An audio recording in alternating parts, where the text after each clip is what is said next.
Chapter 21. The Stallion and the Mare. The rhythmic pounding of hooves against stone echoed through the mountaintop, growing louder with each passing second. Kaelion, Bethara, and Feric stood frozen, eyes locked on the figures rapidly approaching. Through the swirling mist that clung to the peak, they emerged, a magnificent stallion as black as the void, his mane flowing like liquid night, and beside him, a mare so white she nearly glowed, her eyes reflecting the silver of the stars. They moved in perfect harmony, their steps synchronized as if they were two halves of a single soul. Kaelion's heart raced. He had dreamed of this moment. The stallion, the mare, the cave, the ancient door, everything was beginning to make sense. The stallion came to a halt before them, his dark eyes locking onto Kaelion's. When he spoke, his voice was like a whisper carried on the wind, deep and resonant. "You have come far, seeker of fate." The mare's voice followed immediately after, soft yet commanding.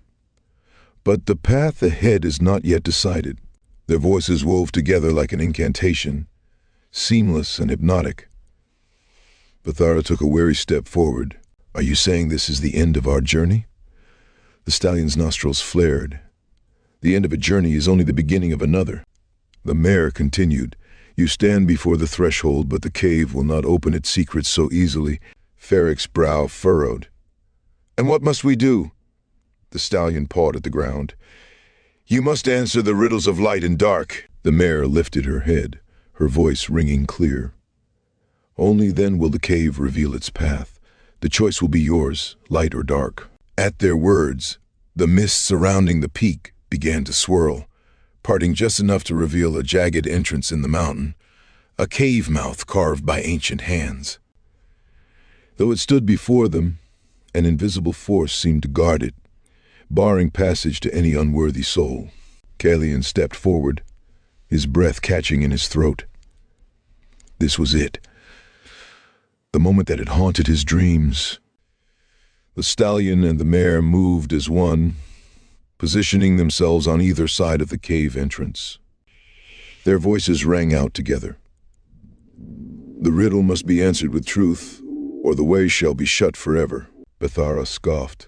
"And what if we don't answer your stupid riddle?" The stallion turned his piercing gaze to her. "Then you will be denied entry for all eternity." The mare nodded. "And the choice you might have had will be made for you." A silence stretched between them. Kaelion swallowed hard.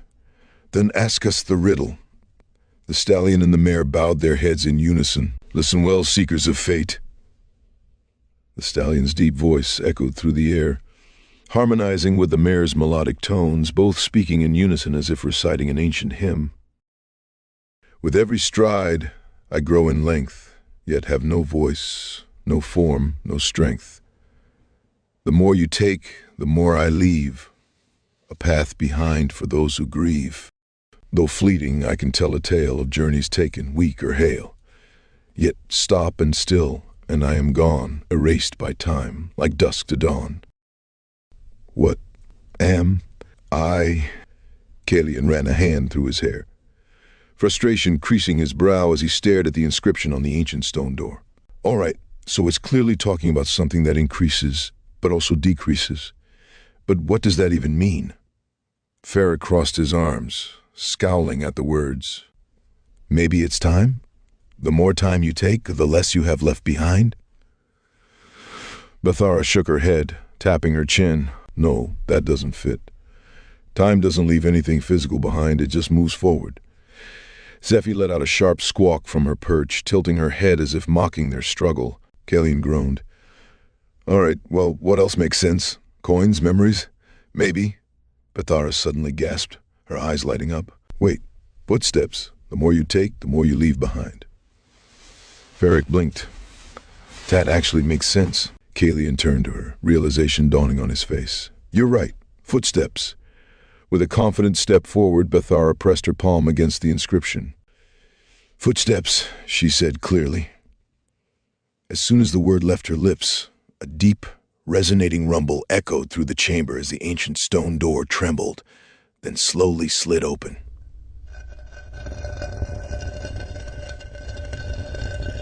She turned back with a triumphant grin.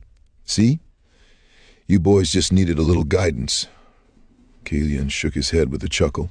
Remind me to never argue riddles with you, Feric grumbled. I swear I was close. The stallion and mare were silent for a long moment. Then in unison they bowed their heads. You have answered with truth. The earth trembled beneath them. The cave entrance shuddered, ancient dust falling from its edges. Then slowly, the barrier that had been keeping them out, an unseen force, began to dissipate. The path was open. Kaelion exhaled, a wave of relief washing over him. Feric nudged Bethara. Nice work. He turned back to the stallion and the mare. What happens now? The stallion's eyes darkened. Now you walk the path of your choosing. Once inside, the fires of the ancients burn. A boy goes in. Will a man return? The mare's gaze was unreadable. Light or dark, fate waits for no one. Then, without another word, the two celestial beings turned and galloped into the mist, vanishing as if they had never been there at all. The cave loomed before them, silent and waiting. Kaelion took a deep breath. Then, without hesitation, he stepped inside. Chapter 22. The Ancient Door. The deeper they ventured into the cave, the more the air seemed to warp around them. It was no longer air, but something else entirely. Thick and heavy, as though the very breath of the cave itself was a living entity. The walls of the cave seemed to close in, not in a physical sense, but emotionally. Each step felt as though it carried them farther away from what they knew, deeper into the unknown. The flickering light from their torches danced along the uneven walls, creating shadows that seemed to whisper and shift with the winds of forgotten memories. Kaelion's heartbeat quickened as they moved forward. He felt it then, a pull. It was like a string tied to his soul, gently tugging him forward. His legs moved with a life of their own, as if they knew exactly where to go. Feric, Kaelion called softly, his voice reverberating in the stillness of the cave. Do you feel that? Do you know where we're going? Feric paused, his eyes scanning the cavern with a knowing yet uncertain expression. This is unfamiliar to me too. There's nothing in my memory about this place. It's as if it's been hidden, even from us. But whatever it is, Kaelion, you're the one leading us. Kaelion's hand instinctively moved to his chest, the pressure of his own heart becoming more pronounced. He felt an intense connection to this moment, a sense of belonging, as if every step he had taken in his life had led him to this exact point. The glow in the distance was like a beacon, calling him home, guiding him toward the unknown. As they drew closer, the glow grew more intense, and with each step, the surroundings seemed to warp more. It wasn't just the light, it was as if everything in the cave, the air, the walls, the stone beneath their feet, was shifting in time with Kaelion's very thoughts. He felt as though he had been here 1,000 times before, that he had walked this path in countless dreams, each one a premonition, each one guiding him to this moment. His heart pounded in his chest as the space before them began to reveal something truly remarkable. The ancient door. Standing before him was a sight so beautiful, so magnificent, it almost took his breath away. It was a wooden door, though its age was clear, seemed to be made of a dark, ancient wood that had weathered the storms of time. The carvings that decorated its surface were intricate, full of mysterious symbols and shapes, as if they had been etched into the wood by hands long forgotten. They told stories of gods, of warriors, and of worlds lost to time. The markings spoke in languages Kaelion could not understand, though he somehow felt the weight of them in his soul. These were languages of power, of knowledge, of history, the kind of history that only the brave, the chosen, the ones destined, could decipher. The door had an aura about it, a presence. It seemed to pulse with a life of its own, as if it were more than just wood and metal. It was a living entity, a keeper of ancient secrets. The center of the door was framed by a large golden handle, its surface adorned with carvings that shimmered with an ethereal glow. The handle was enormous, easily as tall as Kaelion's arm, and in the center of the knocker was a round, jewel-like rose that seemed to glow with an inner light, pulsing in sync with the beat of Kaelion's own heart. The door was more than a passageway. It was a guardian of what lay beyond, a threshold between worlds. It was a threshold that Kaelion had been waiting for, whether he knew it or not. His whole life had led him here, and now he stood before it, uncertain of what to do next. The group stood in awe, taking in the immense beauty and mystery of the door. Even Feric's stoic gaze softened, his features reflecting the same wonderment that filled Kaelion's heart. This was the moment they had all been waiting for. But the question remained, how did they open it? What was the next step in this journey? Kaelion turned to Bethara, his voice low but full of urgency. What should I do? I don't know what comes next. Bethara's lips curved into a wry smile, her voice filled with the same sharpness that had carried her through every trial they had faced together. Knock, you dope, she replied, her tone light-hearted, though there was no mistaking the seriousness behind her words. Knock and see what happens. Kaelion stared at her for a moment, his eyes filled with doubt and disbelief. But then he understood. It was so simple, so obvious. He had been overthinking it, as he had with so many things in his life. He had spent so much time wondering what would happen next, searching for the answers, when the answer had always been within him. He needed only to knock, to make his presence known, to take that first step. Taking a deep breath, Kaelion reached forward and grasped the ancient knocker. The golden metal was warm to the touch, as if it had been waiting for him, just as the door had. As his fingers closed around it, he could feel a surge of energy, almost like a heartbeat of its own, pulsing beneath his grip. With a single steady movement, Kaelion lifted the knocker and struck it against the door. The sound that echoed through the cave was unlike anything he had ever heard. Deep, resonant, and powerful, as if the very earth itself had trembled in response.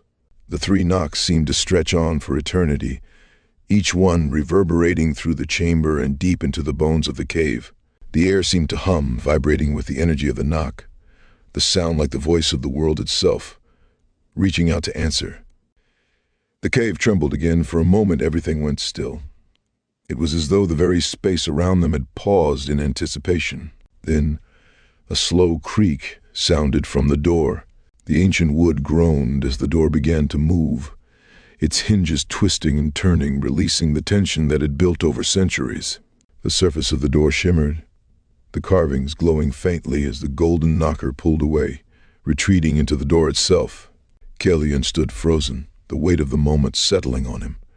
He had opened the door, he had taken the first step toward his destiny, toward the answers he had sought for so long. As the door swung open, a rush of cool air washed over them, the scent of earth and age filling their lungs. Behind the door was darkness, deep, impenetrable darkness that stretched into eternity. But within that darkness, there was something waiting for them, something calling to Kaelion. Kaelion stepped forward, a sense of inevitability pressing upon him. The others followed him, though Feric's usually calm demeanor was now tinged with uncertainty. He had no answers, no knowledge of what lay beyond the door. But he trusted Kaelion. He always had. As the door fully opened, a passageway appeared before them, winding into the darkness. The air was still, and the cave seemed to hold its breath. Kaelion's heart pounded in his chest, but this time, it was not out of fear. It was out of anticipation. "This is it," Kaelion whispered, his voice barely audible as he looked to his companions. "This is where it all begins." Bethara stepped forward beside him, her eyes filled with determination. "Whatever comes, we face it together." Feric nodded, his eyes never leaving the dark passage ahead. "We are with you, Kaelion, until the end." And with that, they entered the darkness, the ancient door slowly closing behind them, the echoes of its final movement lingering in the air. The journey was far from over, but the path had been revealed. It was up to them now to walk it together.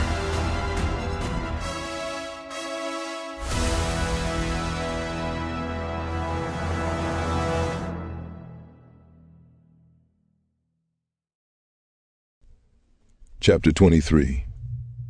The Council of the Elder. As the door closed behind them, sealing off the world they knew, Kaelion felt a shiver run down his spine.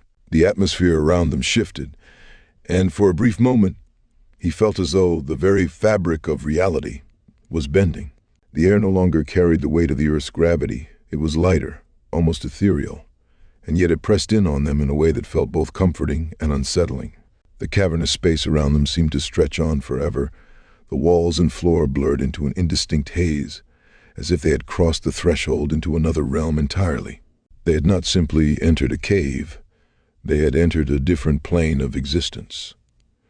The sensation was so overwhelming that it made Kaelion feel small, insignificant. But at the same time, there was an undeniable sense of purpose, as if he had always been meant to be here. As they moved forward, the faint glow from the distant source began to grow stronger, pulling them toward it. The cave that had once seemed vast and endless now appeared to narrow, guiding them towards a destination that felt inevitable. Their footsteps were soft, as if the ground beneath them absorbed their every movement, allowing them to travel quietly through this strange realm. The party entered a large chamber, and at the center of it they saw it. A long wooden table sat in the middle of the room, its surface old and worn, as though it had seen countless generations pass by. 7 chairs, each uniquely carved, surrounded the table. A single candle burned in the middle, its flame flickering but never dying, casting long, wavering shadows across the room. Only one chair was occupied. A cloaked figure sat at the table, its face hidden beneath the folds of its dark robe. The figure's presence was undeniable, commanding, yet somehow gentle. It exuded an air of ancient wisdom, as though it had seen the rise and fall of civilizations and now stood at the center of a turning point in time. Kaelion, unable to look away, felt the pull of destiny in his chest. This was no ordinary being. "Sit," the figure said, its voice deep, resonant, and filled with authority. The sound of the voice echoed through the chamber, making Kaelion's skin prickle. Without hesitation, Kaelion approached the table and sat in the chair closest to the figure. The others followed suit, but the tension in the air was palpable. Feric and Bethara exchanged looks, unsure of what to expect. The atmosphere was thick with the unknown, and the unknown had a way of making even the bravest of souls feel vulnerable. The cloaked figure slowly reached up, pulling back its hood to reveal its face. Kaelion's breath caught in his throat. He had not expected this. "Erindor," Kaelion gasped, his voice shaky with disbelief. He jumped to his feet, knocking over his chair in the process. Erindor was no stranger to Kaelion, though Kaelion had never truly understood the old man's true nature. To the villagers of Kaelion's hometown, Erindor was simply the elderly shopkeeper who ran the quaint little shop tucked away in the corner of the cobbled streets.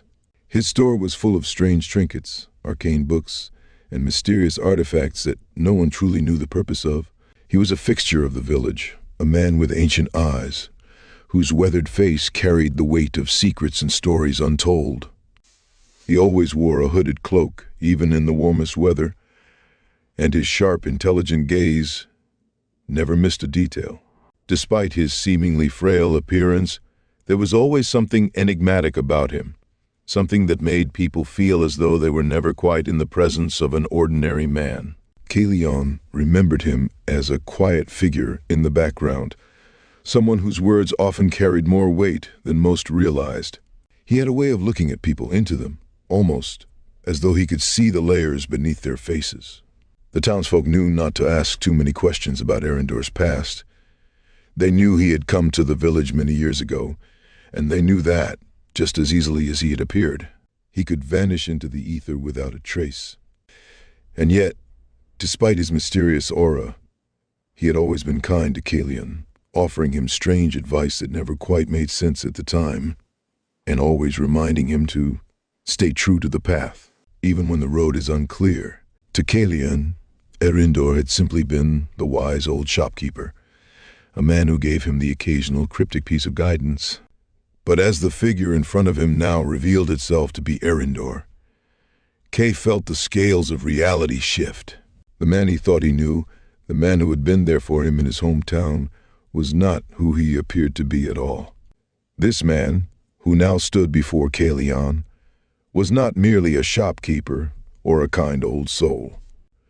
Now, as Kaelion looked at the face of the man he thought he knew, he saw a different person entirely, an ancient being whose eyes held centuries of knowledge, whose every movement exuded power and authority. He wasn't just the kind-hearted old shopkeeper of his past. He was a part of something much larger, something cosmic and eternal. Erendor had hidden his true identity well, but now Kaelion understood the depth of the mystery that had always surrounded him. Erendor, it's you. What are you doing here? Was this all some kind of sick joke? You were the one behind this the whole time? Why would you do this to me, to Aunt Del, to all of us? In that moment, Kaelion saw the weight of time in Erendor's eyes, the burden of a being who had lived for eons, watching over countless generations, playing a role in events far beyond Kaelion's comprehension. But the man, the shopkeeper, had always known this moment would come. Kaelion had been destined for something greater, and Erendor had always been there, in the shadows, guiding him without ever revealing the truth. The cloaked figure, now fully revealed as Erendor, remained calm. His eyes, though filled with wisdom, were sorrowful. He did not immediately answer Kaelion's frantic questions.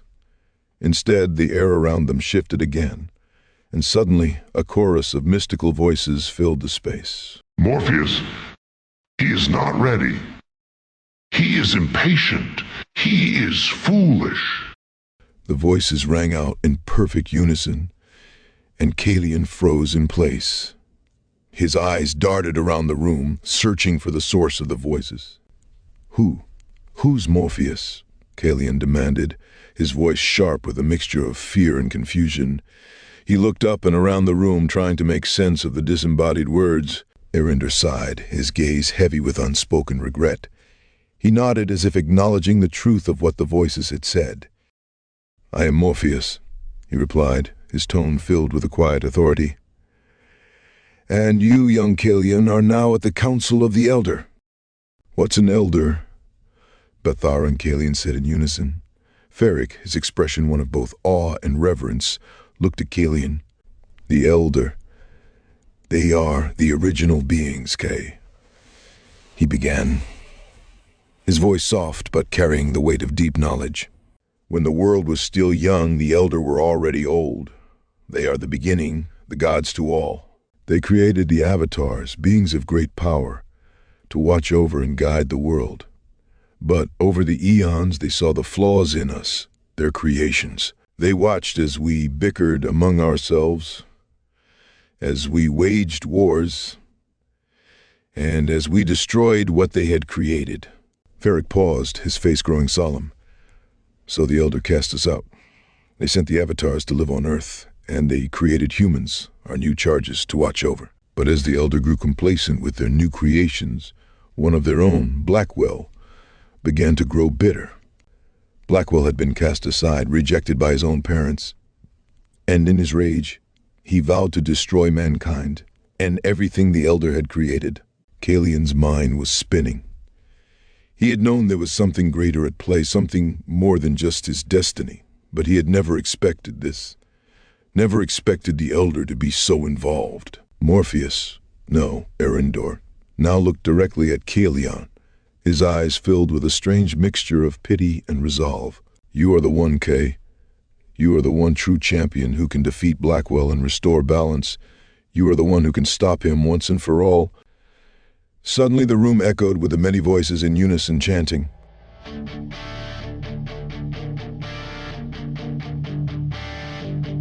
Only you hold the answers. Yet the questions hide from sight.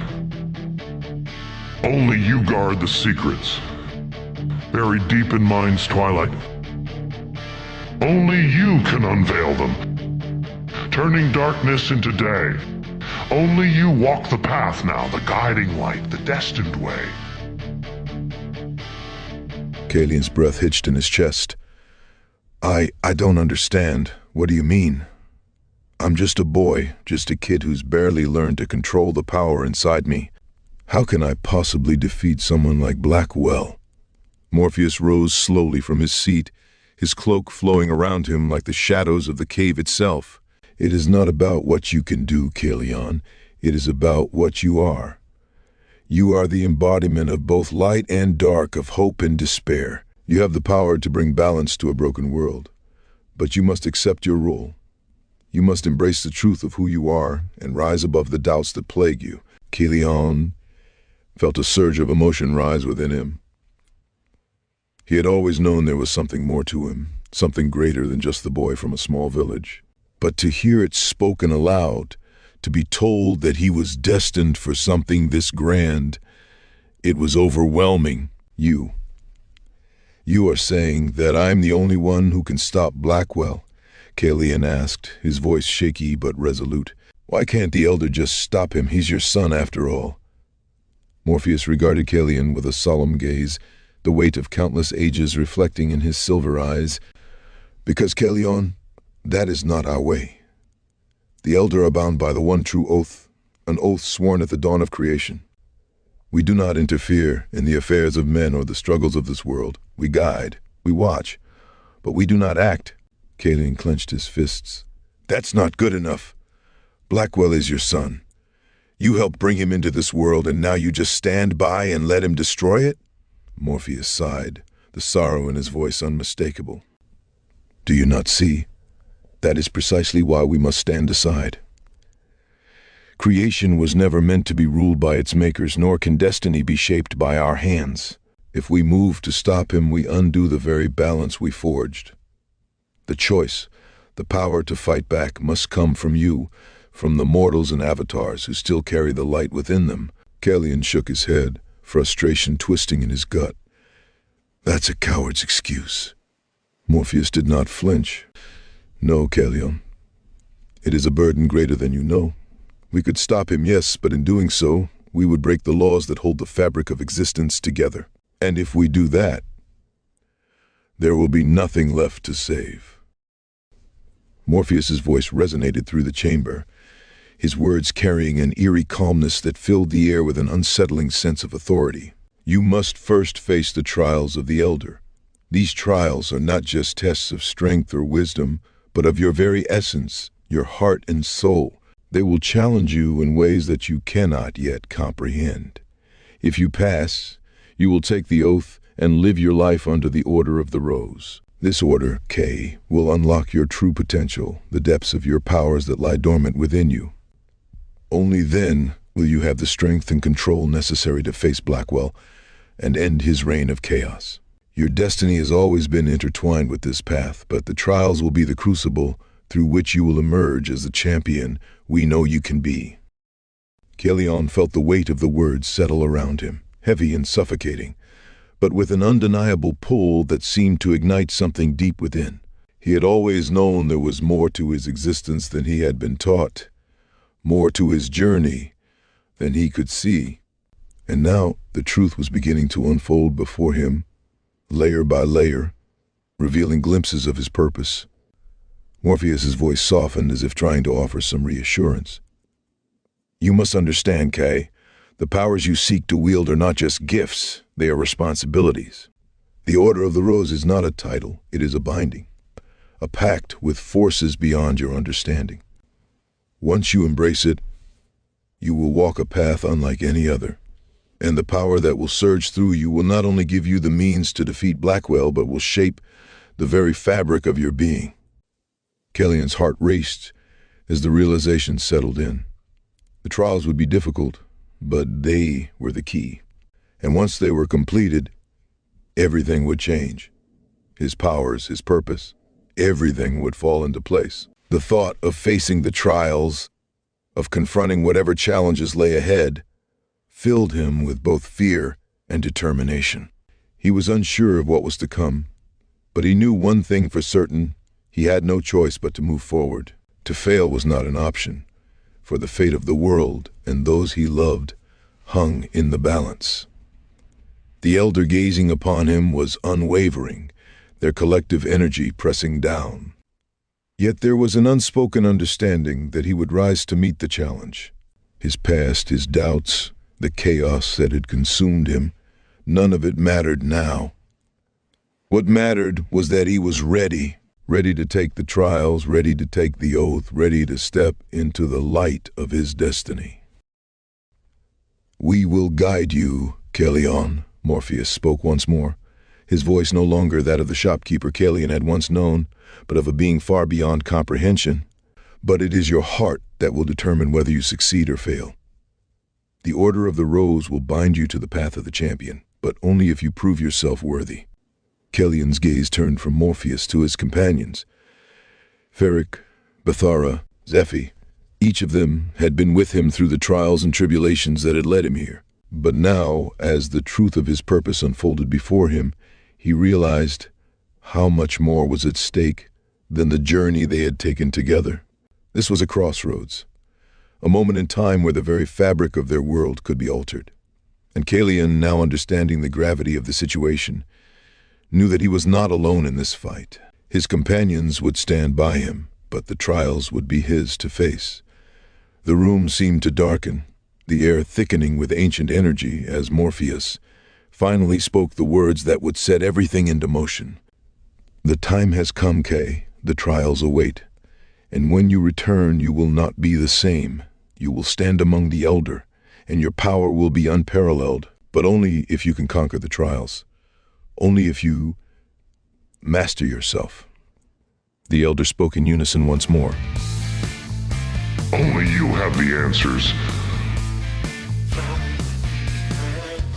But the questions you must find.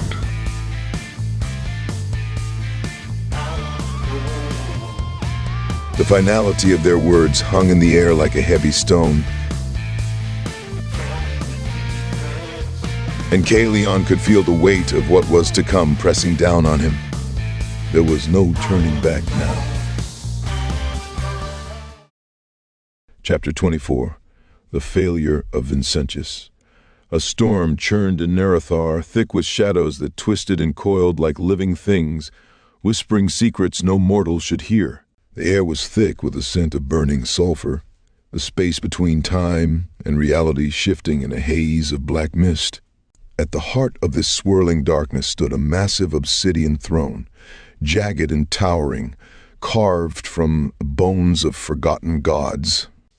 Seated upon it was Blackwell, the avatar of shadow, his form cloaked in an eternal void, his presence alone enough to unravel the sanity of lesser beings.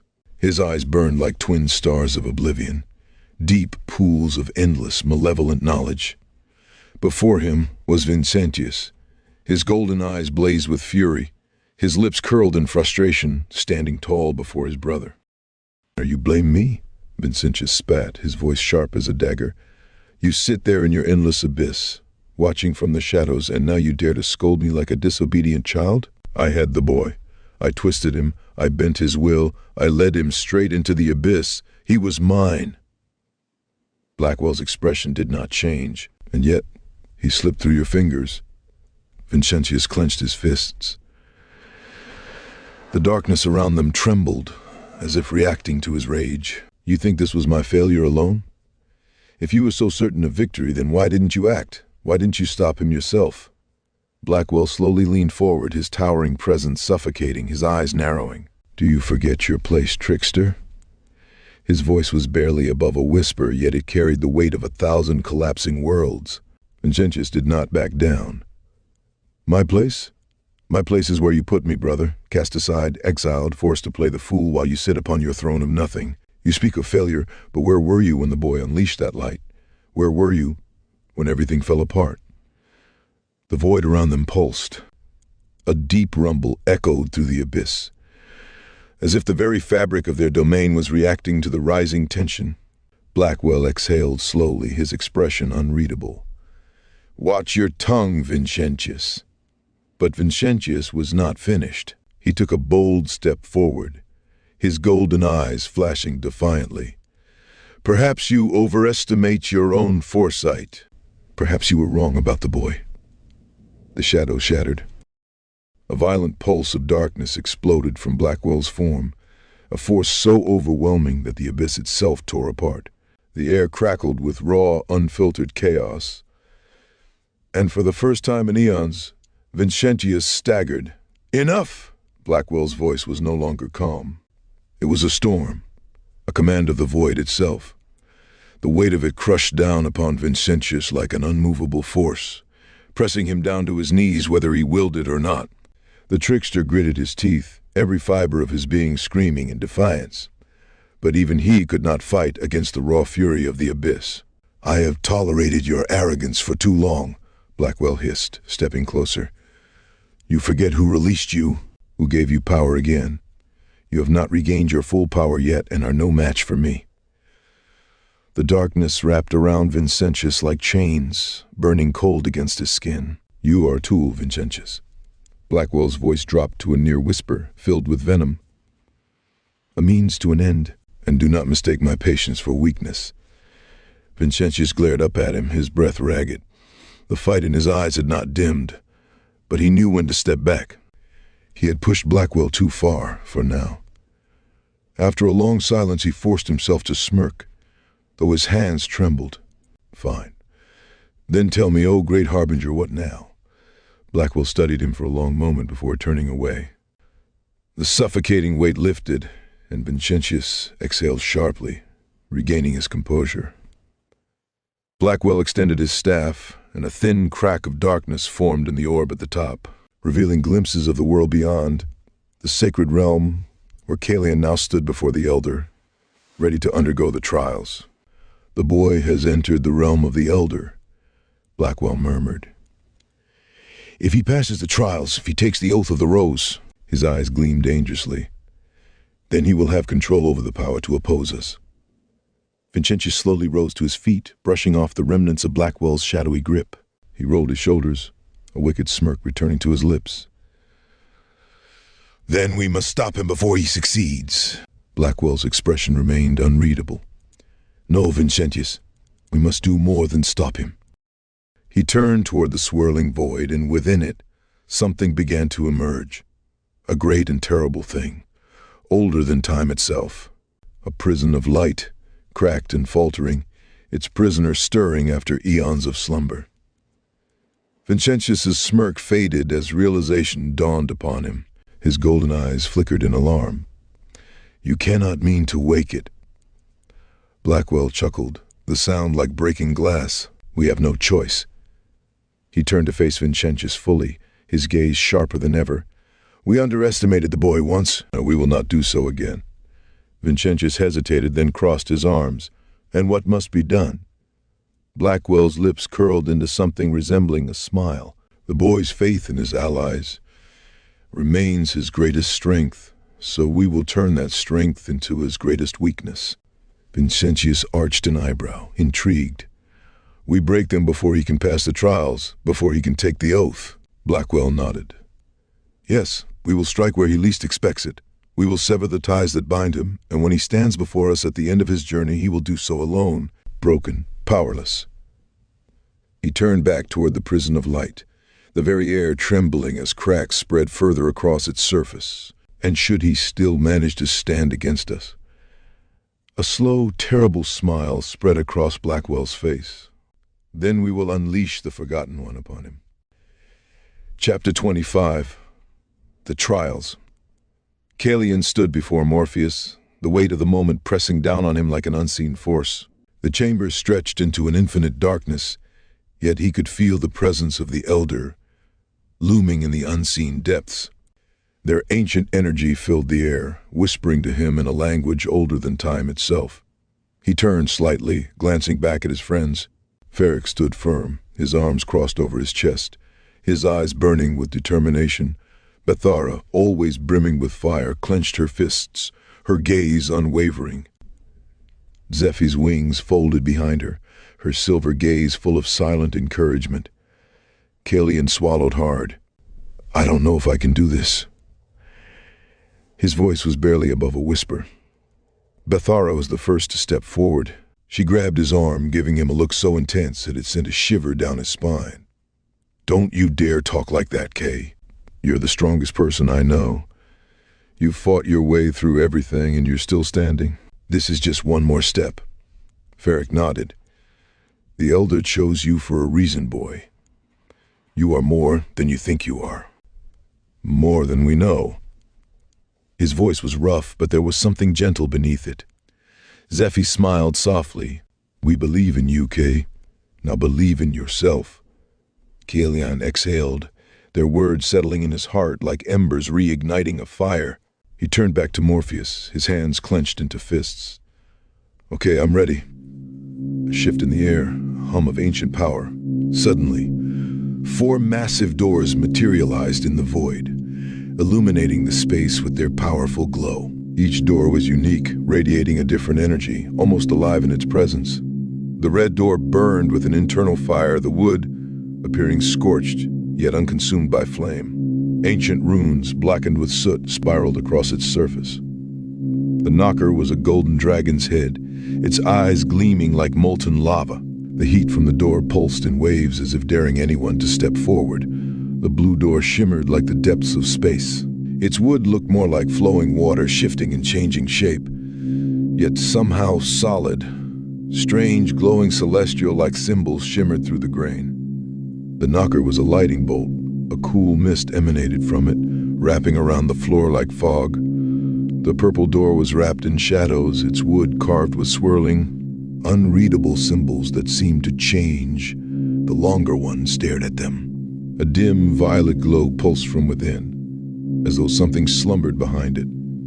The knocker was a black flower, beautiful yet haunting, its petals set with tiny amethysts. The green door was entwined with golden vines, pulsating with an eerie yet beautiful glow.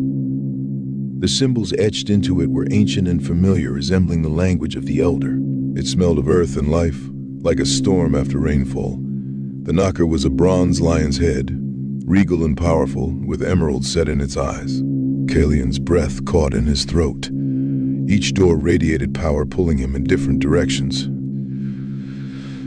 Morpheus's voice echoed through the chamber, deep and resounding. Each door represents a trial, a lesson, a challenge that will test the very core of your being. Kaelion turned back to his friends, seeking reassurance. But before he could even speak, the elder voices rang out in unison. No. Only you must choose. You are the man-child. You are the light. You are the way. The words struck Kaelion like a thunderclap, reverberating in his very soul. He had heard them before, not just once, but 1,000, 1,000,000 times in dreams and whispers, in moments he could never quite recall. His heart pounded.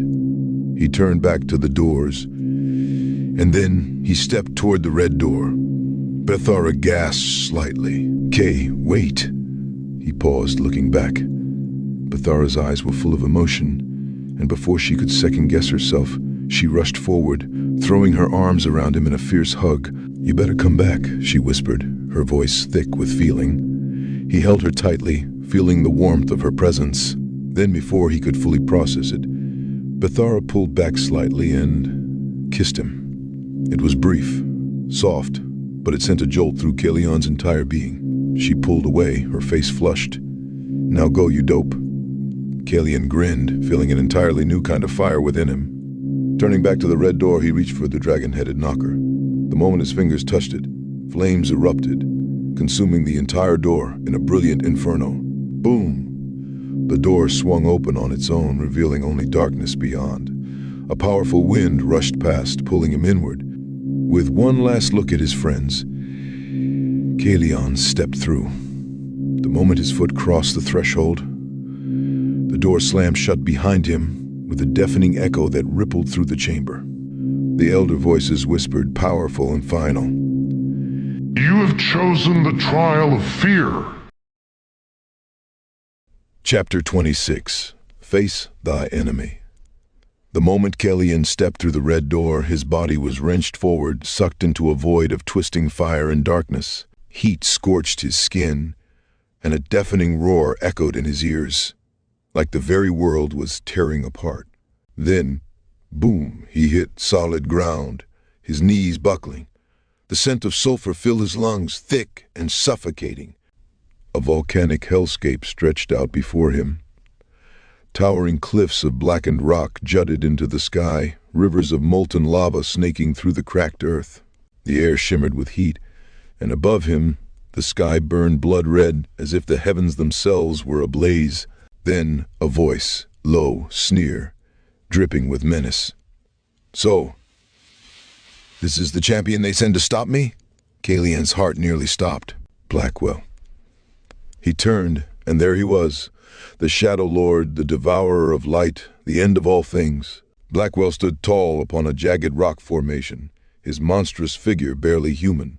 His cloak was woven from living darkness, tendrils of shadow coiling around him like hungry serpents. His face, a twisted mockery of something once almost mortal, was obscured beneath the shadows of his hood, but his blackened eyes burned with malevolence. Beside him stood Vincentius, his corrupted knight. The once proud warrior looked even more grotesque now, his golden armor tarnished, warped by dark energy. His once handsome face was twisted into a permanent sneer, his crimson blade pulsing with an eerie glow. "You are afraid," Blackwell said, stepping down from the rock. "I can feel it." Kaelion clenched his fists, trying to steady his breath. "I'm not afraid of you." Blackwell chuckled, the sound vibrating in the very air around them. "No? Then why do you tremble?" Kaelion froze. Because it was true. He was trembling. But it wasn't fear of the battle. It wasn't even fear of dying. It was the fear of failing. Failing his friends, failing his Aunt Dell, failing everyone who believed in him. Blackwell grinned. "Ah, now you see it, don't you?" Vincentius sneered. "The boy isn't ready. He's weak." Blackwell raised a hand, and suddenly the battlefield warped. The lava roared louder. The ground cracked open beneath Kaelion's feet. The sky darkened, and images, horrible, agonizing images, filled the air like visions from a shattered mind. Feric, fallen in battle, his body torn. Bethara reaching for him, only to be swallowed by the darkness. Zephi screaming in pain, her silver feathers burned away. His home destroyed, Aunt Dell's voice crying out to him. "This is your fate," Blackwell whispered, stepping closer. "No matter how hard you fight, you will fail, just like all the others before you." Kaelion fell to his knees, gasping. The weight of it all crushed him. He wanted to scream, to run. But then, a voice echoed in his mind. "You are the man, child. You are the light. You are the way." It was the words of the elder. No. Kaelion clenched his fists.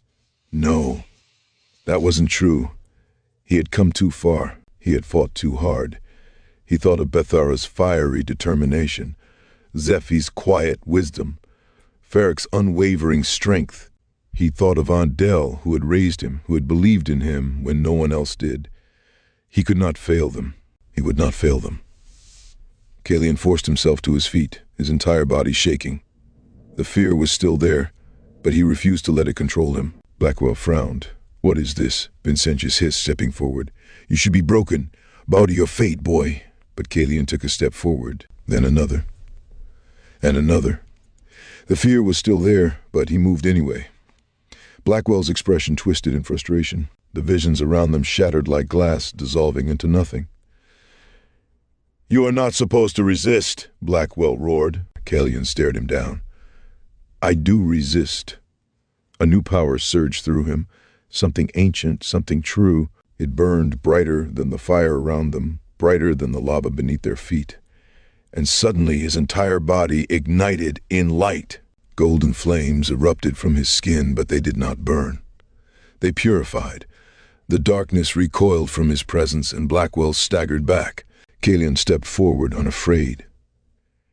Vincentius gritted his teeth, stepping in front of Blackwell, but Blackwell raised a hand, stopping him. For the first time, Blackwell looked at Kay, not with amusement, but with caution. "So, you have chosen your path," Blackwell murmured. Kaelion clenched his fists, golden fire still burning around him. "I am not afraid anymore." Blackwell's gaze darkened. "Then we will meet again, Kaelion. And next time, there will be no trial, there will be no mercy." With a wave of his hand, the entire battlefield shattered like glass. Darkness consumed everything. And then Kaelion gasped as he fell backward, landing hard on the cold stone floor. He was back in the chamber. The red door was gone. The elder stood before him, their glowing eyes watching in silence. Morpheus stepped forward. You have passed the trial of fear. Kaelion pushed himself up. He could still feel the fear inside him, but it no longer controlled him. He had faced it, and he had won. Chapter 27. The Weight of Time. Kaelion gasped as he opened his eyes, his heart still hammering in his chest. He was back. The molten battlefield, Blackwell's voice, the overwhelming fear, it was gone. Only the dim, flickering candlelight of the chamber of the elder remained. He sat up, his body aching as if he had actually fought a battle. As his vision adjusted, he realized something was missing. Where were his friends? His stomach twisted. Doubt began to creep into his mind. Was what I just saw even real? Had he really fought Blackwell? Or had it all been an illusion? Had he actually proven himself? Or had he failed in some way he didn't yet understand? Panic gripped his chest. What if I never left the trial? What if this is another trick? Then, before he could spiral any further, Bethara's voice rang through the chamber like a beacon of light. A blur of golden hair and fierce determination crashed into him, knocking him back onto the stone floor. Her arms wrapped tightly around his shoulders, squeezing him so hard he could barely breathe. "Beth, you absolute idiot," she shouted, pulling back just far enough to start hitting his arm repeatedly. Kaelion exhaled, wrapping his arms around her. "I'm okay, Bethara. I actually thought the trial would be longer, but I'm back. Do you have any idea how scared we were?" 2 days, Kate." Kaelion froze. 2 days? She smacked him again. "Yes, you were gone for 2 days." Before he could respond, she grabbed him again, hugging him even tighter. "I thought you were gone forever," she whispered, her voice shaking. "I'm okay," Kaelion explained. He shook his head, confusion in his eyes. 2 days? That's impossible. It felt like an hour at most, maybe even less. "Beth, this doesn't make any sense." Bethara pulled away, her green eyes searching his face for any sign of a lie. "You swear you're okay?" "I swear." She sighed heavily and smacked his shoulder one more time for good measure. Then, from the darkness, "My boy," came Feric's familiar voice, filled with relief. The fox stepped forward, his face solemn yet warm. "You have returned, and not a moment too soon." Kaelion sat up straighter, still reeling. "I've been gone for 2 days." Feric nodded, his expression grim. "Time works differently within the trials, Kay. What felt like an hour to you was 2 days for us. The trials exist beyond the flow of the real world, bending time to test those who enter. Some are lost for days, weeks, some never return at all." He glanced at Bethara, then back at Kaelion. "We're lucky it was only 2 days." Kaelion's mind raced. If time had moved so strangely inside the trial, what would happen in the next one? What if it was even longer? Morpheus stepped forward, his deep eyes scanning Kaelion carefully. "You succeeded, Kaelion. You have conquered fear, but your journey is not yet complete." Just then the voices of the elder boomed from the shadows. "Does the boy wish to continue?" The words echoed through the chamber, vibrating in Kaelion's bones. Before he could answer, Bethara stepped forward like a storm breaking loose. "No, he doesn't," she screamed, spinning to face the darkness. Kaelion's eyes widened. "Beth!" She whirled back to face Morpheus and the looming elder. "This is sick!" Her voice cracked, raw with emotion. "What more do you need from him? You put him through hell just to test him? You let him face death alone for 2 days, and now you just want to throw him into another trial like he's nothing?" Feric moved quickly, grabbing her by the shoulders to hold her back. "Bethara, enough." She fought against his grip, fire in her eyes. "No, this isn't right. If this world needs a hero, then go find someone else." Silence swallowed the chamber. Morpheus's gaze softened. He did not look angry or dismissive. If anything, he looked understanding. Kaelion swallowed hard. His hands clenched into fists. He was exhausted. His body ached. His mind was still clouded. Clouded from the trial, and Bethara's words hit him harder than even Blackwell's illusions. because part of him agreed. How much more would they ask of him? How much more would they take? But then he thought of the vision. Blackwell standing on the edge of the erupting volcano. The world crumbling beneath his power. His friends falling into darkness. His fear had been real, but his strength had been real too. He had made it through once. He could do it again. Kaelion took a deep breath, steadying himself. And then he looked Bethara in the eye and gently placed a hand on her shoulder. Beth, I have to. Her breath hitched. I know it's not fair, he continued, but if I don't do this, Blackwell wins. Everything we've been through, everything we fought for, it'll all be for nothing. Her eyes shimmered with unshed tears. But what if you don't come back next time? Kaelion forced a small smile. I will. Bethara's jaw clenched, her hands balling into fists. Then finally, she let out a heavy sigh and stepped back. Fine. Her voice was barely above a whisper. But you better not die, Kaelion, or I swear I'll kill you myself. Kaelion grinned. Deal? Morpheus stepped forward once more. Then it is decided. The voices of the elders boomed once again. Choose your next trial. 3 doors shimmered back into existence. Blue, purple, green. Kaelion turned back to his friends, taking in the expressions on their faces. Feric gave him a solemn nod. Zephi, who had remained silent through it all, simply met his gaze, her silver eyes unreadable. Bethara had her arms crossed, glaring at the ground, but she didn't stop him. Kaelion turned back.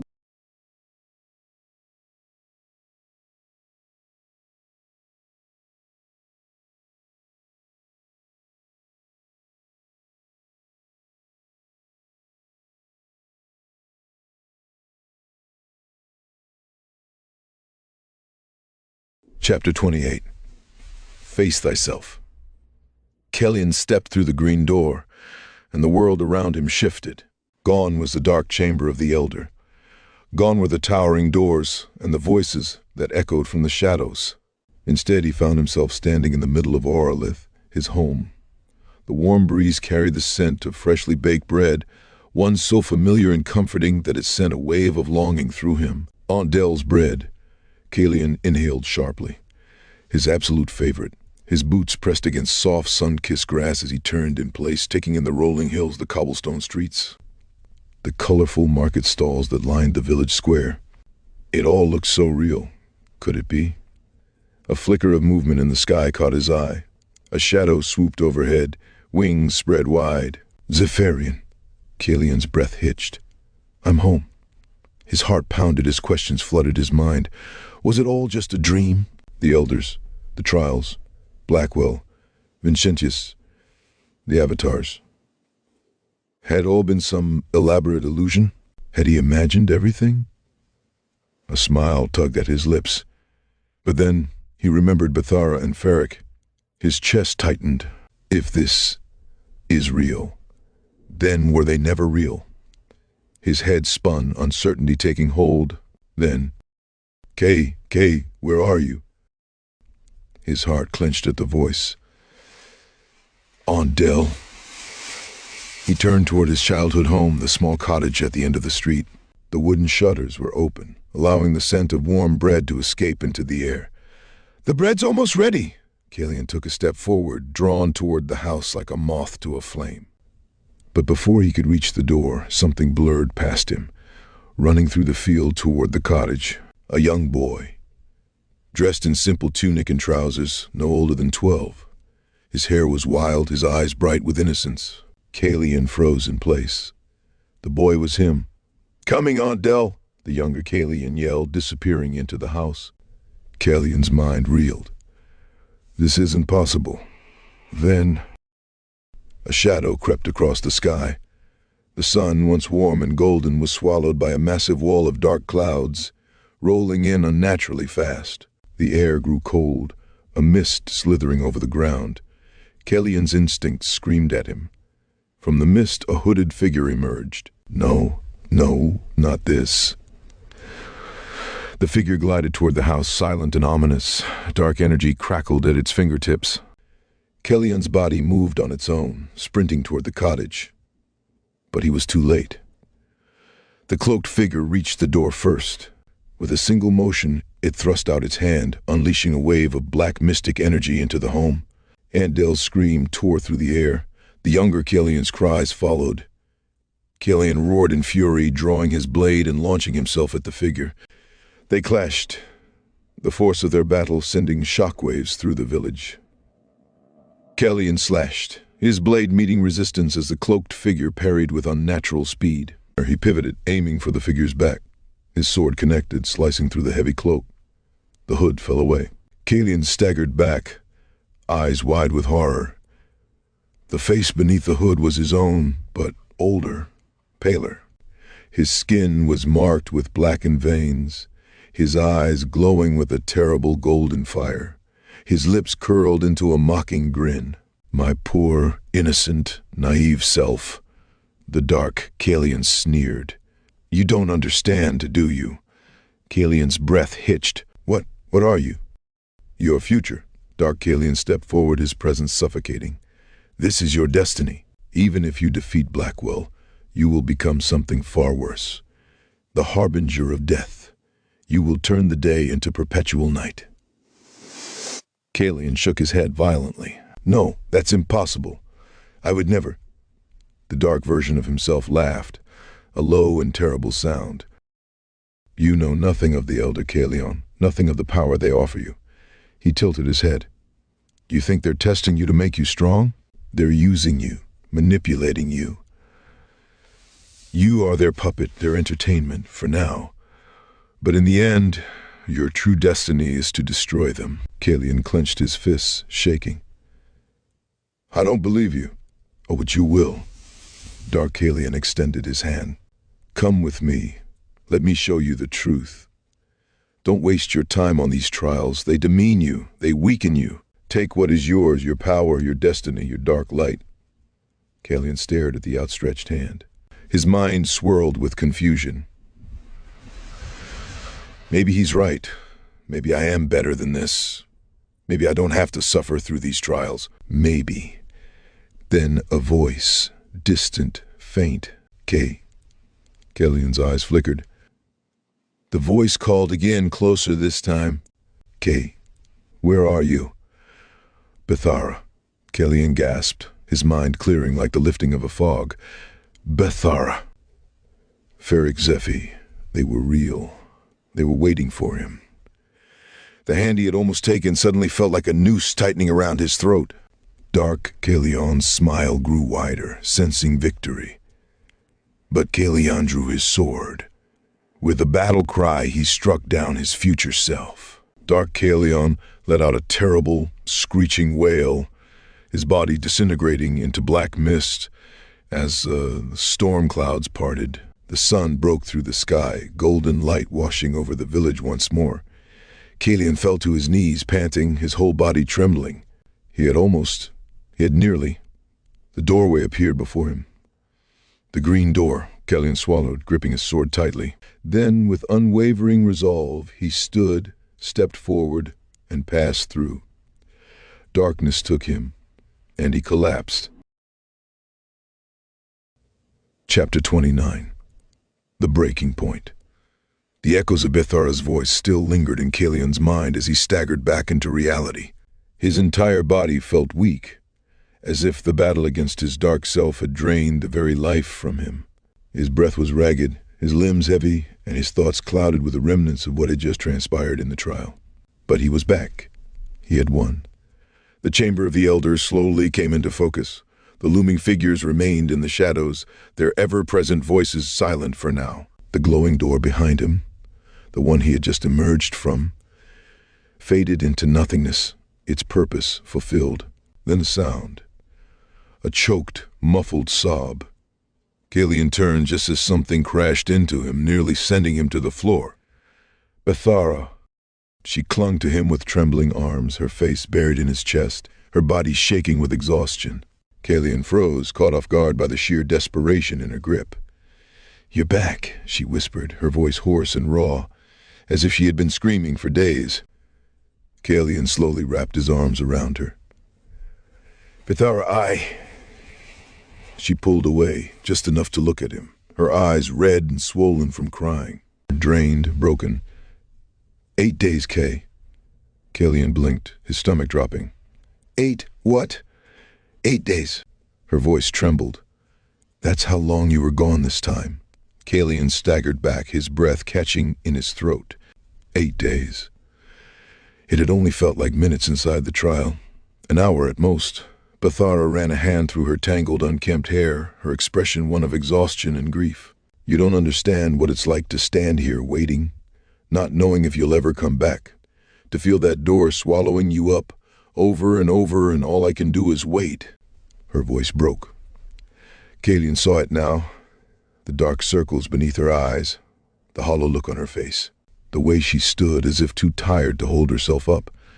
She had suffered just as much as he had, maybe more.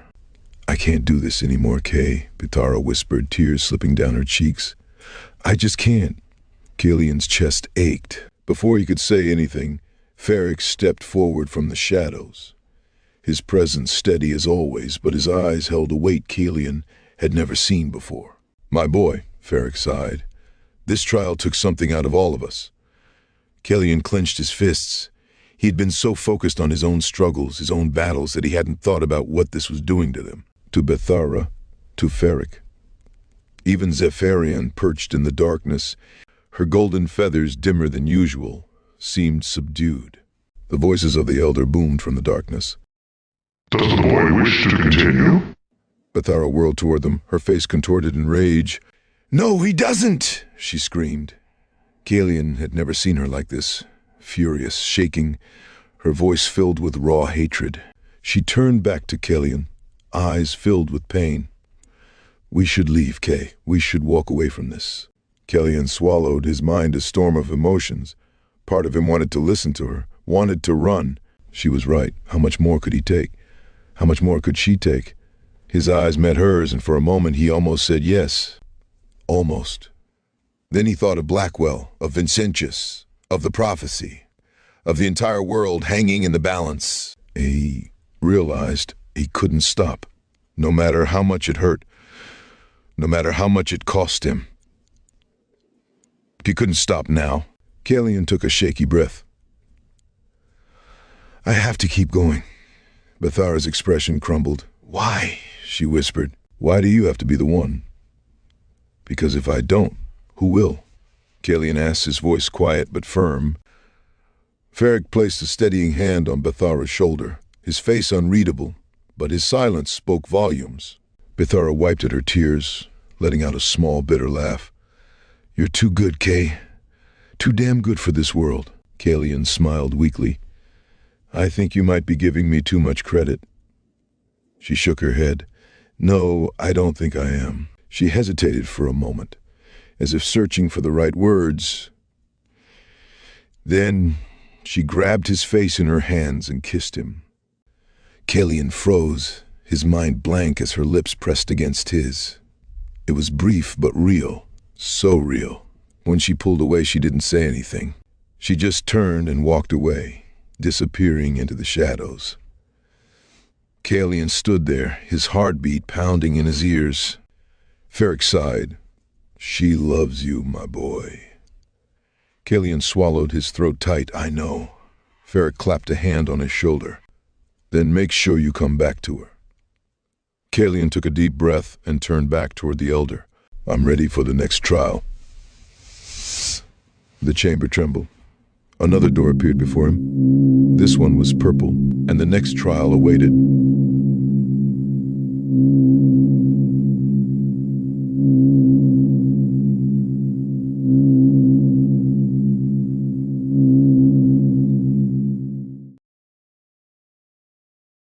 Chapter 30. Face thy love. Kaelion awoke to the sensation of warmth.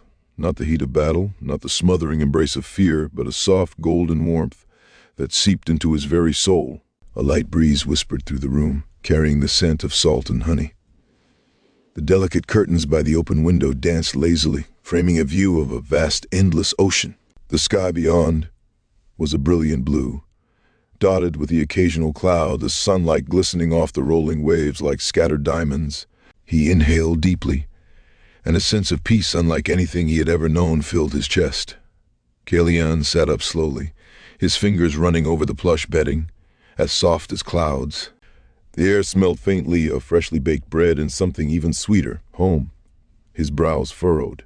Where was he? This wasn't the chamber of the elder. This wasn't a battlefield.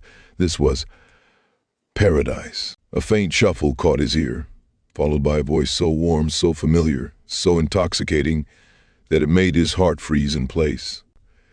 "Good morning, sleepyhead." Kaelion turned his head toward the doorway, and there she stood. Bethara. But not the Bethara he had last seen in Chamber of the Elder. No. This Bethara was older, her beauty even more breathtaking than before.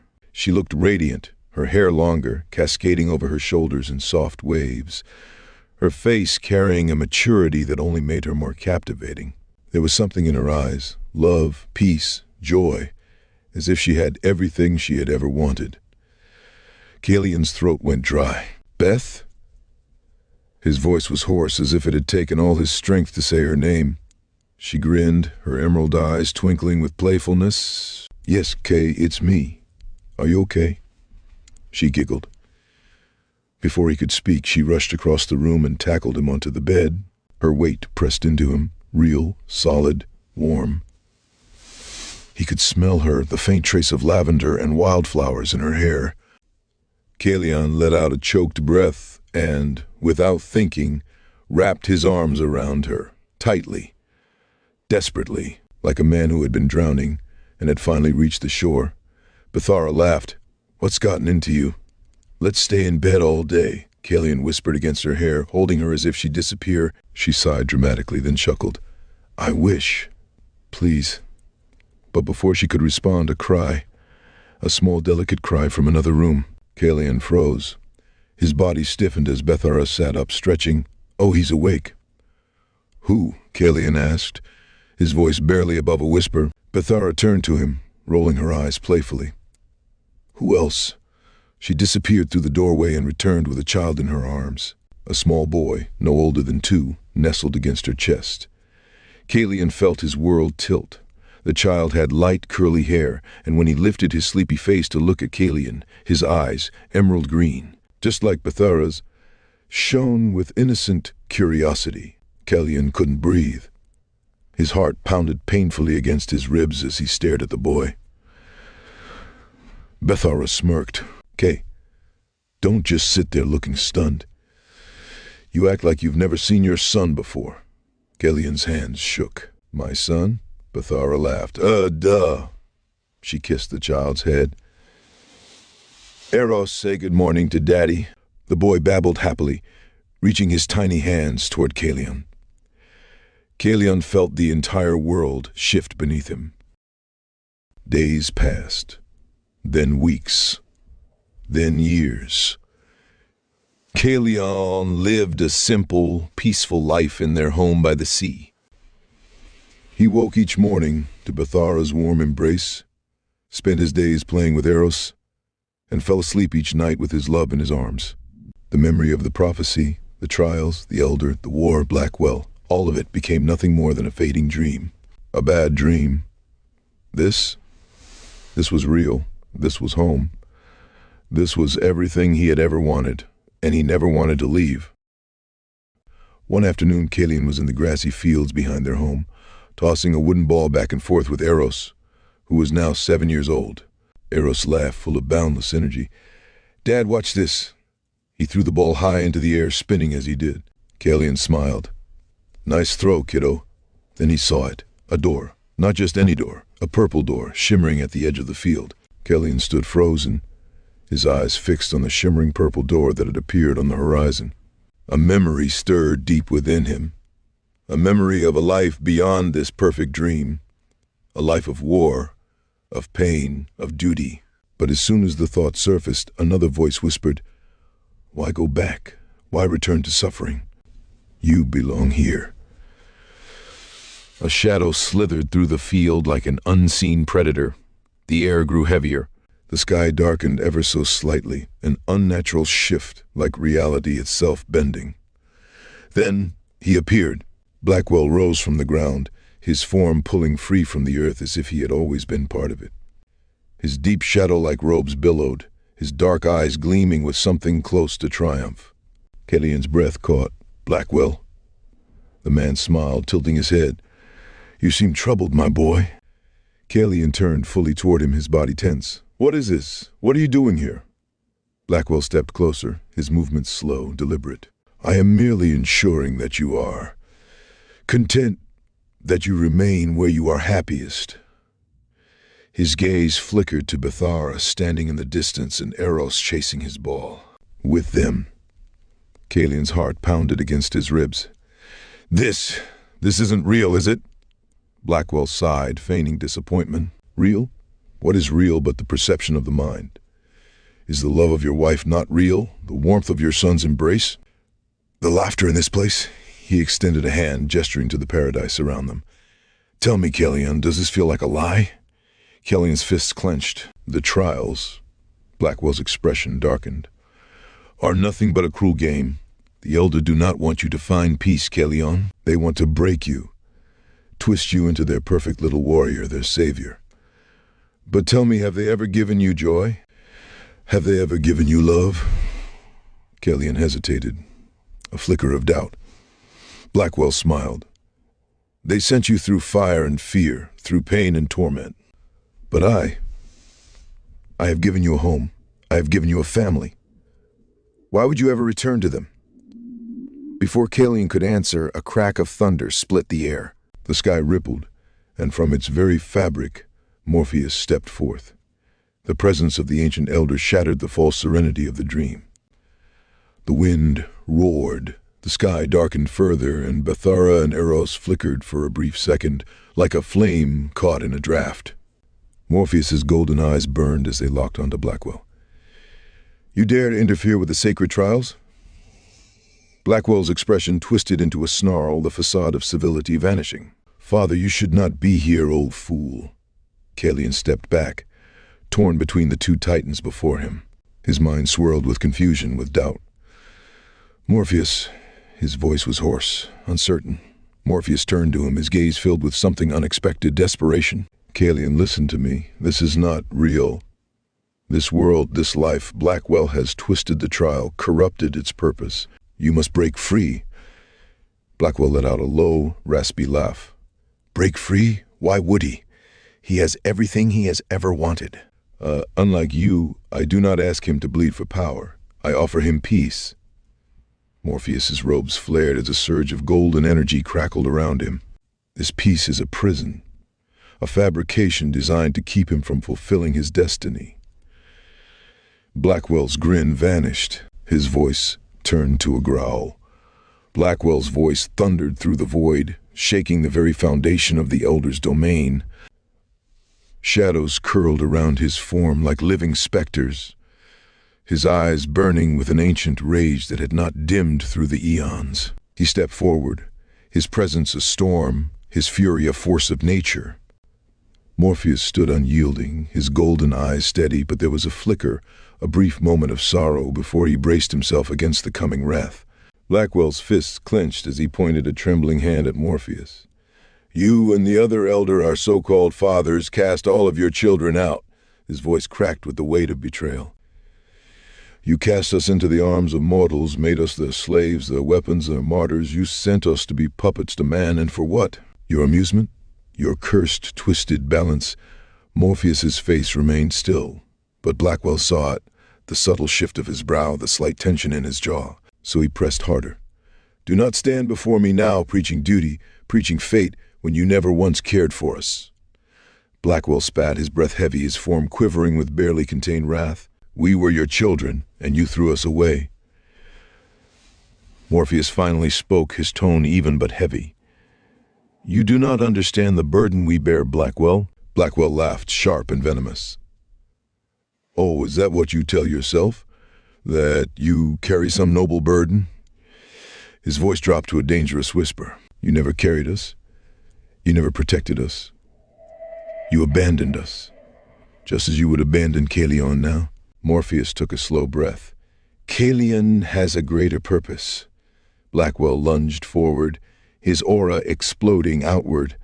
A greater purpose? To suffer as we did? To be torn from the ones he loves just so he can serve you? No. His voice rose, shaking the chamber with its force. Let him love his family. Let him be free. You would rip him from the arms of the woman he loves, from his son for what? To fight your wars, to bleed for your mistakes? His teeth clenched. You will not do to him what you did to us. For the first time, Morpheus looked away. That small, fleeting moment of hesitation was all Blackwell needed. You feel it, don't you? Blackwell pressed, his voice now a growl. Dark and full of venom. Guilt. You know I speak the truth. You cast us out because you feared us, because you knew we would see through your lies. Morpheus's eyes flickered back to him, and this time there was something else there. Not defiance, not power, regret. Blackwell leaned in, his voice low and cold. You never loved your children, Morpheus. He tilted his head, eyes narrowing. So why should Kaelion love you? With unnatural speed, Blackwell thrust out his hand, his fingers curling into a claw-like grip. Dark tendrils erupted from the ground. They lashed toward Morpheus like living chains, twisting through the air, seeking to ensnare him. Morpheus lifted a single hand, and a barrier of pure golden light burst forth, intercepting the attack. The tendrils writhed and hissed, unable to penetrate the power of the Elder. The sky boiled, shifting violently as the battle of wills escalated. Bethara and Eros flickered again, their forms struggling to remain whole. Kaelion clutched his head, his mind warring against itself. His heart screamed that this was his life, his home, but deep within, another voice called to him, faint yet undeniable. A voice of duty, a voice of truth. Morpheus's eyes blazed. I will not allow you to trap him here, Blackwell roared, his voice no longer human. The air shattered around him, and with a violent surge of power he lashed out once more, and this time he struck true. A blast of pure darkness exploded from Blackwell's palm. Morpheus barely had time to brace before the energy collided with his chest, sending him hurtling backward. His body twisted, his golden aura flickering violently as the force of the impact tore through the very fabric of the dream. The sky screamed. The ground shook. With a final, echoing howl, Blackwell unleashed a final wave of darkness, wrapping it around Morpheus like an unbreakable chain. Morpheus's form faded, swallowed by the void. And then he was gone. Silence. The world stilled. Blackwell exhaled slowly, brushing his hands together as if dusting off the last remnants of the interference from the Elder. A dark smile curled his lips. He turned to Kaelion. Now, where were we? The chamber was eerily silent, the air thick with unease. Bethara, Feric, and the Elder stood in a tight circle, their gazes locked onto Morpheus as he emerged from the shadows. His normally calm demeanor was cracked, his ancient eyes darkened with worry. Bethara's voice was the first to break the silence, raw with desperation. What happened? Feric stepped forward, his fists clenched at his sides.